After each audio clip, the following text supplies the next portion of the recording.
Alors nous sommes arrivés Daf Tet de Baba Metzira, Daf Tet pour le mercredi 3 Tishri Som Gedalia. Tashema, on était il nous restait les deux dernières lignes de Daf Het Amud Bet. Tashema, la Gemara ramène ici une braïta dans laquelle que Rochev, celui qui monte sur l'animal, il n'a pas acquis. La braïta dit comme ça: Shnaim shayu moshchin begamal umanherim bahamor. S'il y a monsieur donc deux qui est moshchin begamal, c'est-à-dire ils prennent la corde et ils tirent le chameau, ou bien manhegin bahamor, ils conduisent un âne, soit avec un bâton, soit ils marchent derrière lui, avec le bruit ils font partir. Or, she'aya ehad moshech ve'ehad manhig, ou bien un il tire avec la corde et l'autre il a fait donc conduire par derrière. Bemedazot kanu. De cette façon, ils ont fait acquisition. Alors on remarque que pour le chameau, Haramim ils disent qu'il faut tirer la corde parce que le chameau il n'écoute pas. Mais pour l'âne, avec le bruit, avec un bâton, par derrière, on peut le faire conduire. Donc, quoi qu'il en soit, de cette façon, ils ont acquis. On va voir dans la Gemara pourquoi on dit ça. Rabbi Yehuda Omer, Le'olam lo kana ad shetimshecha bagamal ve'enhara bahamor. Rabbi Yehuda dit non, l'acquisition ne peut se faire que si mshecha bagamal, dans le chameau il faut tirer avec la corde, et hanhara bahamor, et dans l'âne c'est conduire par derrière ou avec un bâton.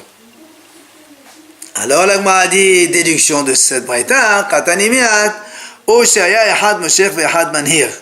Donc il y a bien marqué dans la braïta, soit quelqu'un il tire avec la corde, ou bien l'autre il est manhig, il conduit avec un bâton ou par derrière. Moshech o manhir in aval alachuv la. Donc tu vois bien qu'ici dans la braïta, on n'a pas du tout fait mention de quelqu'un qui monte sur l'animal pour faire l'acquisition. Donc on déduit que celui qui monte simplement, il n'acquiert pas l'animal donc qu'on a trouvé.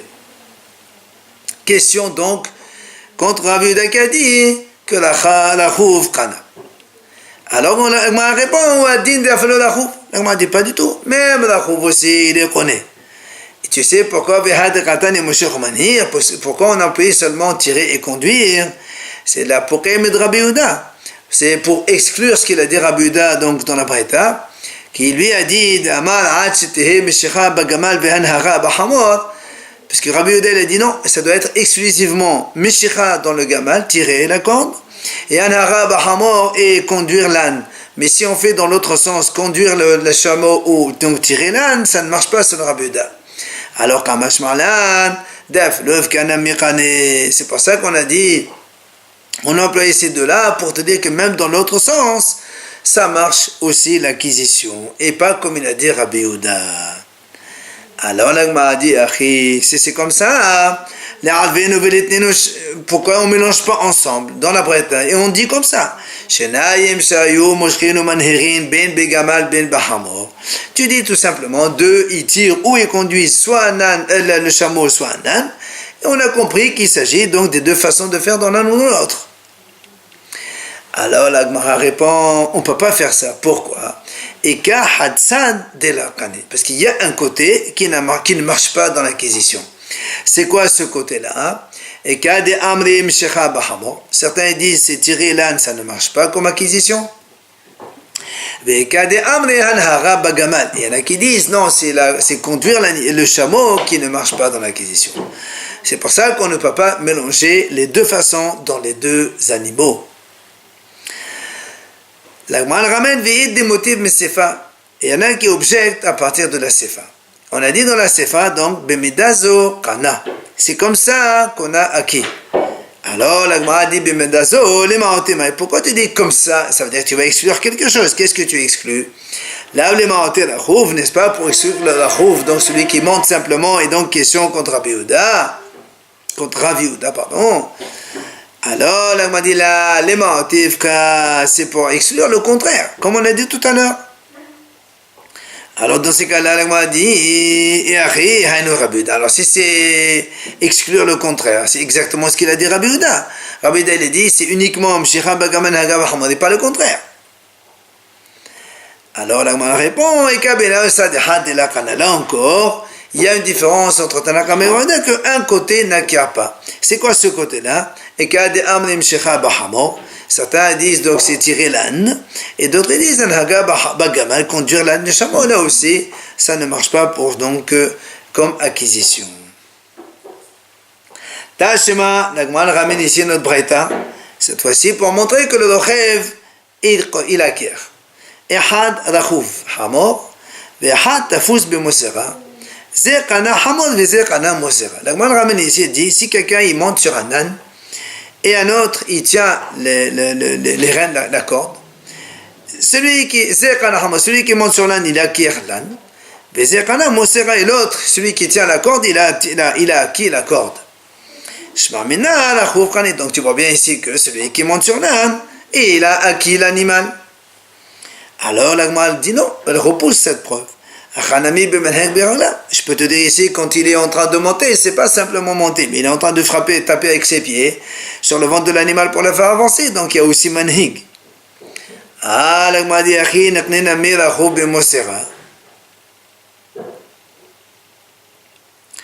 donc l'agmal dit si c'est comme ça, si celui qui monte est en train de conduire, alors il doit aussi acquérir une partie de la corde, puisque pour conduire il faut tenir, donc il tient une partie de la corde.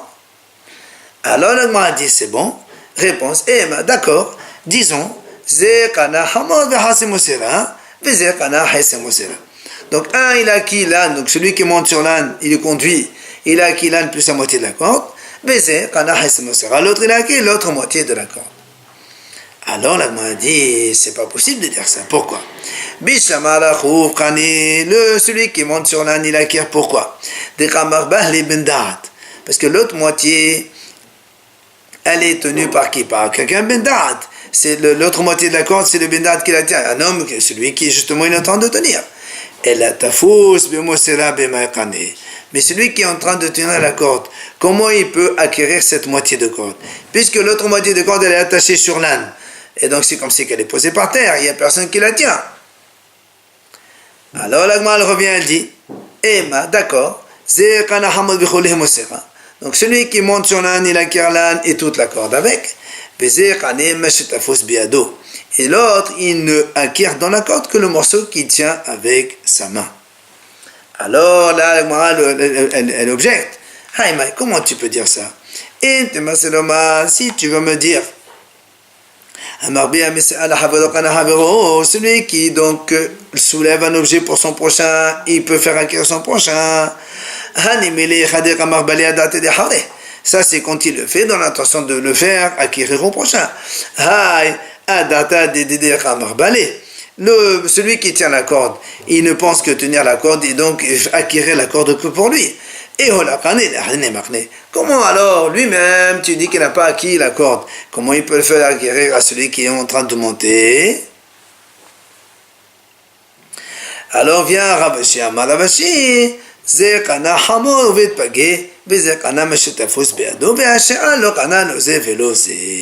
il vient Ravashi, il dit effectivement, on est obligé de dire que celui qui monte sur l'âne, il a acquis l'âne et le petit morceau de corde qu'il y a sur l'âne lui-même. Le monsieur qui tient la corde, il n'a acquis que le morceau de corde qu'il y a dans la main. Le reste de la corde, elle, aucun des deux n'a acquis. Et s'il y avait un tiers, il vient donc attraper cette corde, il peut l'acquérir. Voilà donc ce que répond Ravashi. Vient Rabbi Avahu. Amar le'olam kitratan. Je peux te dire, on laisse comme on a dit nous, que un il a acquis l'âne et l'autre a acquis la corde, puisqu'il la tient, même si l'autre partie elle est sur l'âne. Maintenant, comment il peut l'acquérir puisque l'autre elle est hefker? Elle est posée sur la personne, elle la tient, personne ne l'a soulevée pour lui. Parce qu'il dit, puisque le monsieur qui tient la corde, il peut très bien l'arracher et la ramener vers lui, alors et il a acquis toute la corde qui est donc à partir de sa main jusqu'à la tête de l'âne. Mais l'agma a dit, ce qu'il a dit Abahu, Beruta ou Beduta, c'est pas donc bien. C'est faux, pourquoi? Parce que parce que si on ne dit pas que c'est faux, il dit, nous avons vu un talit, imaginons un talit, La moitié de l'habit, elle est par terre. L'autre moitié, elle est donc sur une colonne. Il y a un mot, il est attaché à la colonne.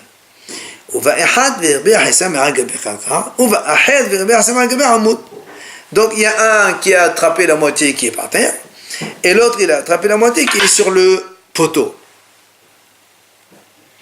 Alors, Achinami, d'après ce que tu dis,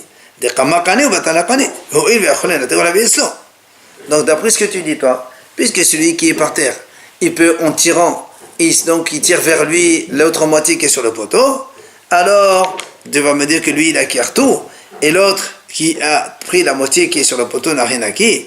Or nous on sait très bien que c'est pas possible, puisque dans la Mishnah on a dit il n'y a pas marqué de quel côté ou de comment c'était, et on a dit dans tous les cas il y a halour. Donc elle a donc c'est une erreur. Tashema, viens la Gemara nous ramène ici encore une preuve pour que la chouf, celui qui monte sur l'âne, il a acquis. Rabbi Eliezer Omer, la chouf besade ou manhir ba'ir kana.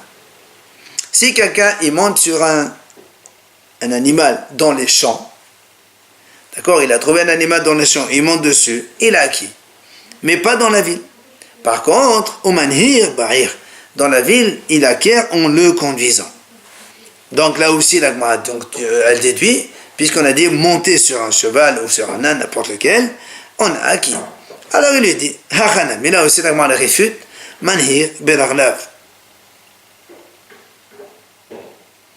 Que la chouv, celui qui monte, il n'est pas seulement en train de monter, mais il est en train aussi de conduire avec ses pieds. Alors la Gemara dit, mais on a dit manhir et achiahin manhik, c'est la même chose que celui qu'on a dit manhik ba'ir. Elle a dit non, tenegovane manhir. Il y a deux types de manhik, c'est-à-dire un qui le monte et qui le conduit, et l'autre qui conduit tout seul. Alors on m'a dit, Achi, dans ces cas-là, pourquoi on n'a pas dit, Rabbi Eliezer, il n'a pas dit la chou ba'id ma'etam alakane? Pourquoi dans la ville, quand il monte sur un cheval, un animal dans la ville, on n'a pas dit qu'il peut l'acquérir rien qu'en montant, puisqu'il est en train de conduire aussi? Amar Rav Kahana, les fiches intakash bnei adam l'chou ba'ir. Il a dit Rav Kahana, il dit parce que c'est pas l'habitude de monter sur des animaux dans la ville. Donc on a dit à cause de M. Msni'otar Rachid a dit, c'est pas la façon de faire. Donc comme c'est pas l'habitude des gens, donc on ne peut pas acquérir de cette façon-là. Amal et Rav Ashi et Rav Kahana, alors Rav Ashi lui dit quoi? Si tu dis comme ça, et la me'ata, hirbiha anaqi b'shabbat, she'edakash bnei adam hirbiha anaqi b'shabbat. Achin amid de la khani. Alors tu vas me dire, imaginons quelqu'un, il a trouvé un porte-monnaie, Shabbat, on l'a vu, il le soulève, il le prend. Ah, tu vas me dire, puisque c'est pas la façon habituelle, Shabbat, on n'a pas de soulever, il lui a soulevé, donc il n'a pas acquis. On n'a jamais vu ça. Et là, donc ce qu'il a fait, mais s'il a fait un péché, il a fait un péché, mais l'acquisition, elle est faite. Là aussi, donc ça aussi, comment tu peux me dire alors, parce que c'est pas l'habitude, il n'acquiert pas. Alors, la Gemara dit, tu sais quoi? C'est vrai. Donc, quand quelqu'un est conduit, même dans la ville, eh bien, il est aussi acquis. Mais alors, pourquoi ici on a dit manhir, on n'a pas dit rachou ba'ir? Ella b'mekach ou mimkar askenan. Ici, on parle on parle pas ici d'un objet trouvé. On parle donc d'un objet acheté. Et et le vendeur, quand il a vendu à l'acheteur, il lui a dit, l'acquisition tu l'as fait comme l'habitude des gens, et comme c'est pas l'habitude des gens de monter sur le cheval dans la ville, c'est pour ça qu'on a dit rachou ba'ir, on n'a pas dit ça que ça acquiert. Maintenant la Gemara dit ve'il shut arabim hu kani, mais si c'est dans la shut arabim que justement les gens ils ont l'habitude de monter sur le cheval, eh bien c'est évident, dans ces cas-là, il a aussi acquis même la chouf. Et Adam Hashuvhu, Kani. Même la même chose avec moi d'ici, c'est un homme important qui a l'habitude de monter sur l'animal et non pas de la conduire à pied, là aussi il a acquis. Veisha hi Kani. Ici c'est une femme aussi, pour la même raison, c'est pas kavod de tirer l'animal, mais de monter sur l'animal, ou si elle peut faire acquisition. Enfin, si c'est un homme qui n'est pas, donc il est méprisant, donc il n'est pas de sanoua, et ça n'importe pas pour lui de monter devant les gens, là aussi, il est rené. Ba'ir Rabbi Elazar. La Gemara ramène ici une question de Rabbi Elazar. Ha'omer la havero, meshor behemazo liqnot kelim she'aleha. Mahu. Quelqu'un il dit à son prochain, tire cet animal pour acquérir les objets qui sont sur elle. Mahu. Quel est le din? Est-ce que il a le fait de tirer l'animal, il a acquis les ustensiles dessus ou pas? Alors le Gemara a dit comment? L'iknot, mais à malekane. Parce que lui, il a dit, est-ce que tu vas acquérir? Il a dit, tire cet animal pour acquérir, mais ça ne va pas dire qu'il a acquis. C'est pour ça qu'on rectifie la question. Et là, Meshor behemazo ukne kelim she'aleh. Le Gemara pose la question selon Rabbi Elazar, quand il lui dit, tire cet animal et acquiert les objets qu'il y a dessus. Alors la question est, Mahu, est-ce que le fait de tirer un animal, ça sert pour acquérir les ustensiles qui sont dessus, ou ce n'est pas suffisant? Le fait de tirer l'animal, il faut prendre les kilim avec. C'est la question donc qu'on pose. Amar Rava. Il vient Rava, il répond. Il dit,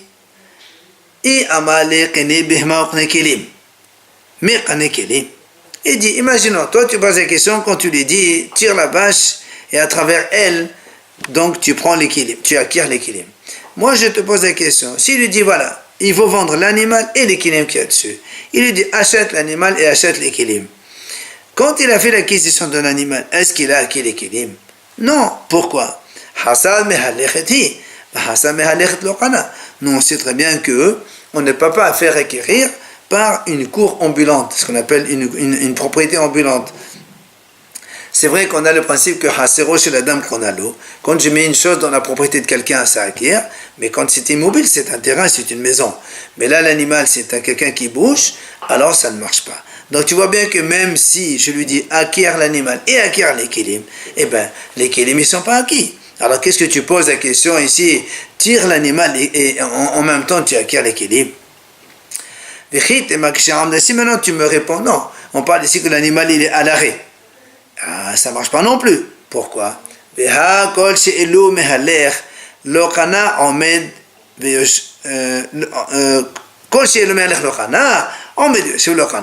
Parce que nous on sait que même si quelque chose n'acquiert pas en marchant, eh bien il ne peut pas acquérir Baman arrêt. Donc cet animal là ne peut pas faire l'acquisition. Et la Rava conclut. La Gemara conclut Bekfuta. En fait, ici on parle que l'animal il est attaché. C'est pour ça que quand il tire l'animal, il pose la question est-ce que on peut faire acquisition des objets dessus ou pas? Et donc on répond quand il est Kfuta, c'est-à-dire quand l'animal il est à l'arrêt et il est attaché, c'est sûr que dans ce cas-là, il acquiert les objets qu'il y a dessus.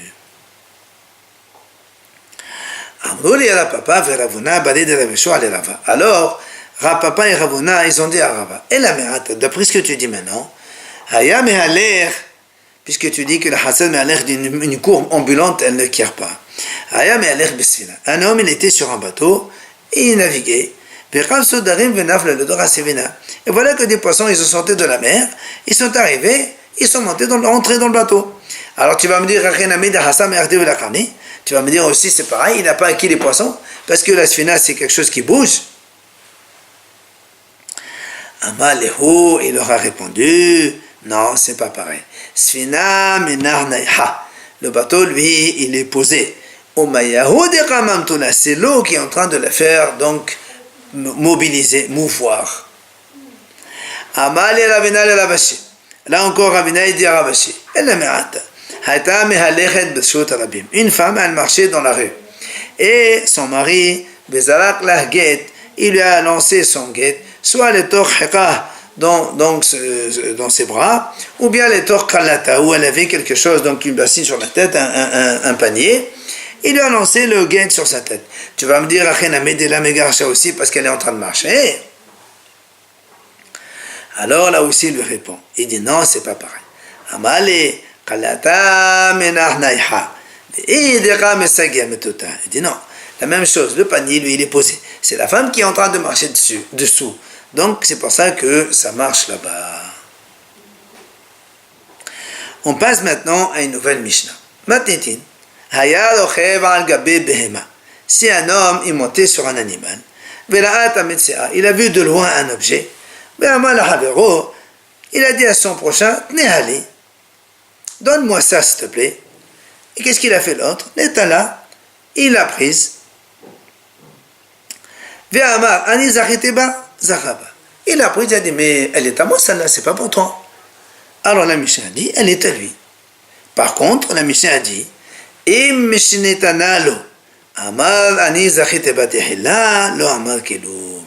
si maintenant il lui donne l'objet, après qu'il lui a donné, il dit, tu sais, mais quand j'ai soulevé, je ne sais pas soulevé pour toi, rends-la-moi ici. Alors dans ces cas-là, il n'a rien dit, elle reste donc chez celui qui lui a demandé de la prendre. Voilà donc notre Mishnah. Voilà, la Gemara ramène ici, une Mishnah là-bas dans PA. Nous savons qu'il y a une mitzvah de laisser un coin pour les pauvres. La Mishnah dit comme ça. Quelqu'un, au lieu de laisser le coin, il a donc cueilli ou il a moissonné. Il a dit, voilà, celle-là, je vais la donner à tel pauvre que je connais.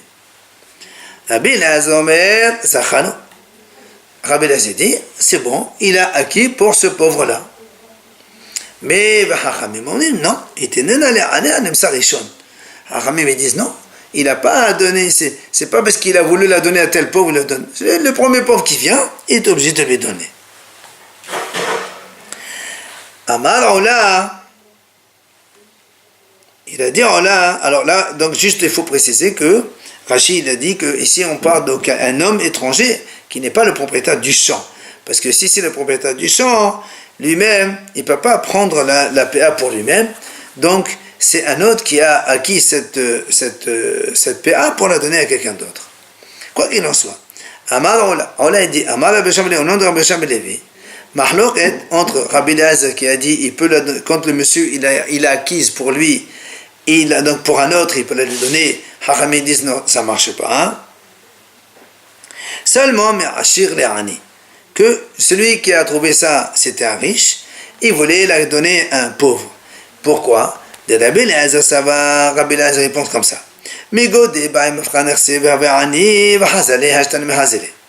Donc le Ashir, normalement, il n'a pas le droit de prendre PA, c'est pour les pauvres.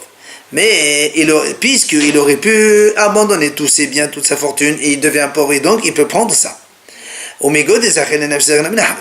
Maintenant, puisqu'il peut acquérir ça pour lui-même, il peut aussi faire acquérir son prochain. Ça, c'est Rabbi Elazar qui a dit que la PA, on la donne à tel pauvre à qui on l'a destinée. Par contre, Chachamim disent non, on ne peut pas. Pourquoi? Parce que Had Megom Lenat et Megolam Lenat.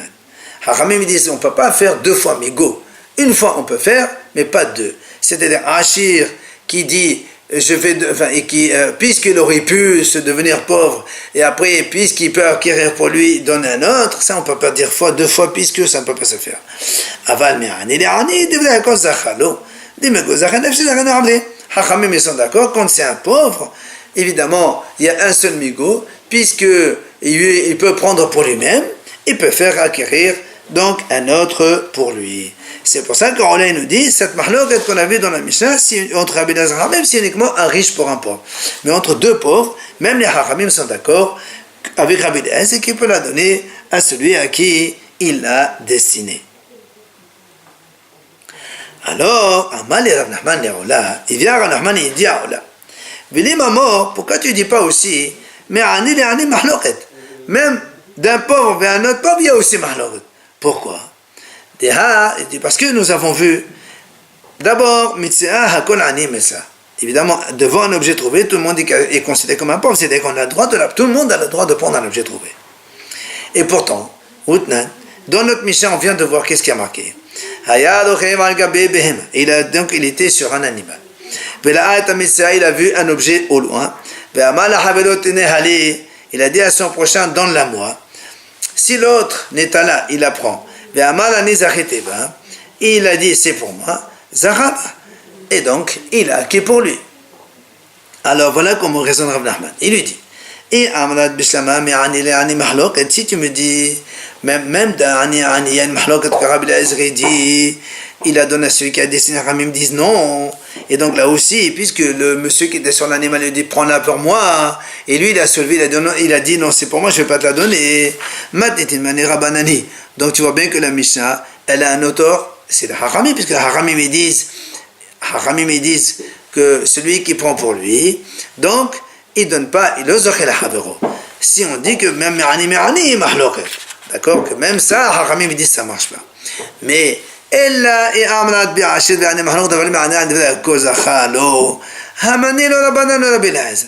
Mais si tu me dis que la mahlouk est seulement entre donc Achir vers Ani. Mais si c'est d'un pauvre vers notre pauvre, tout le monde est d'accord que Zachalo. Alors comment tu expliques notre Mishnah? Elle n'a pas d'auteur. Parce que la Mishnah a dit quand ce monsieur-là, il a pris, il a dit c'est pour moi, c'est pas pour toi. Donc je l'ai prise pour moi et donc c'est pas le Zachar Havero, c'est pas ni Hachamim ni Rabbi Eliezer, puisque celui qui est sur le cheval comme celui qui est à terre, tous les deux sont considérés comme des pauvres. Donc pauvre et pauvre, et on voit que personne ne dit qu'on lui donne à l'autre. Alors Amal il lui répond là, il lui dit Matnitin de Amat Tehila. Il dit, tu sais pourquoi la Mishnah, c'est pas du tout la même chose. La Mishnah, quand elle a vu, quand on a dit dans la Mishnah, il a trouvé l'objet, il a dit, je ne donne pas à l'autre, j'ai acquis moi le premier. Eh bien, même avec Ani, ça marche. Pourquoi? Parce que il a dit, Zahit Eba Tehila. Donc ça veut dire Tehila. C'est-à-dire, c'est pas quand Zahit Zachali, Mego de Zachelo, Zachali Havre. Moi, quand je l'ai pris la première fois, dès que je l'ai soulevé, c'était pour moi. C'était pas pour moi. Mais effectivement, Hachamim serait d'accord que si il a dit Herbe à la Havero, alors Zachar Havero. Et donc, ça marcherait aussi sans aucun problème pour les Hachamim, mais Ani. Alors, j'avais une preuve comme quoi c'est bien cela. C'est parce qu'il a dit au début Zachaba pour lui tout seul. C'est pour ça que ça ne marche pas. Pourquoi? Parce que Dekatan et Sefa. Dans les Sefa, qu'est-ce qui a marqué? Im Mishinetanalo, si après qu'il lui a donné, Amar, Ani Zachit Eba Tehila, le Amar Kloum. S'il lui dit, après qu'il lui a donné, dit, tu sais, c'est moi qui l'ai prise pour moi au début. On a dit dans la Mishnah, il parle pour rien celui-là. Alors, il m'a posé une question. Tehila bisefa la mali. Pourquoi il a dit au début, le mot Tehila dans la sefa, à quoi il sert? Ça sert à rien. C'est normal. Quand il lui a donné déjà. S'il lui dit, maintenant qu'elle est chez toi, je vais la prendre, ça ne marche pas. Avant, regarde la mot Tehila. Même s'il n'a pas dit Tehila, ça veut dire que quand il lui a donné, il lui a dit c'est à moi. C'est normal que dans son intention, ça veut dire que c'est moi qui l'ai prise en premier avant de te la donner. Parce que si après te la donner, ça ne sert à rien. Alors pourquoi il y a marqué Tehila dans la Sefa? Et la lave, c'est la Recha qui a marqué Tehila. Ça veut dire quoi? Dans la Recha, quand il a soulevé la Mishnah, a dit c'est là où il faut dire Tehila. Tehila, ça veut dire depuis que je l'ai soulevé dans mon intention. C'est pour ça que il ne peut pas la lui donner. Donc tu vois bien que même Ani, si le premier Ani il prend pour lui, il ne peut pas acquérir pour l'autre. Alors le Gemara dit et qu'est-ce qu'il dit alors Rav Nachman? Comment il répond? Tana Sefa legalu Recha. Rav Nachman il te dit non. Si on a marqué Tehila dans la Sefa, en fait, c'est pour montrer que la Recha, on parle de Tehila aussi. Que pour dévoiler que la Recha, elle ne parle pas de Tehila. C'est-à-dire, Sefa de Ama Tehila, Recha de la Ama Tehila. Ça veut dire, dans la Sefa, il a dit Tehila. Ça veut dire, quand il lui a donné déjà, quand tu lui as donné déjà, même s'il lui dit, tu sais, je l'ai prise pour ma tahila, ça ne sert à rien puisqu'il lui a déjà donné. Et donc, lui-même, il ne peut pas l'acquérir puisque quand il lui a donné, il a montré qu'il a acquis pour l'autre. Mais dans la Risha, il ne lui a pas dit tahila. Dans la Risha, il n'a pas dit tahila. Ça veut dire quoi? Ça veut dire que dans la Risha, il avoue que quand il lui a donné directement, c'était pour lui. Dans la Risha, qu'est-ce qu'il a dit? Ça veut dire qu'il n'a pas besoin de dire tahila. Pourquoi? Parce que là-bas dans la Risha, comme on a dit, il lui a donné. Non, dans la Risha, il ne lui a pas donné. D'accord? Il ne lui a pas donné. Ça veut dire que... C'est ça. Donc dans la Risha, il n'a pas besoin de dire tahila. Pourquoi? Parce que même quand il a soulevé, même si c'est pour soulever pour l'autre, il est Zocheba selon les Hachamim, parce que Hachamim me disent donc c'est Hachamim. C'est pour ça donc le Rav Nachmani te dit la Risha, on a marqué tahila, c'est pour te dire que dans la Sefa il y a marqué tahila, c'est pour te dire dans la Risha il n'y a pas marqué tahila. C'est-à-dire que dans la Risha il lui a donné, et même s'il n'a pas dit je l'ai acquise au moment où je l'ai soulevé, même après il peut dire monsieur non, elle n'est pas à toi, parce que Marbia Mesa Havero Lo Zacha Havero.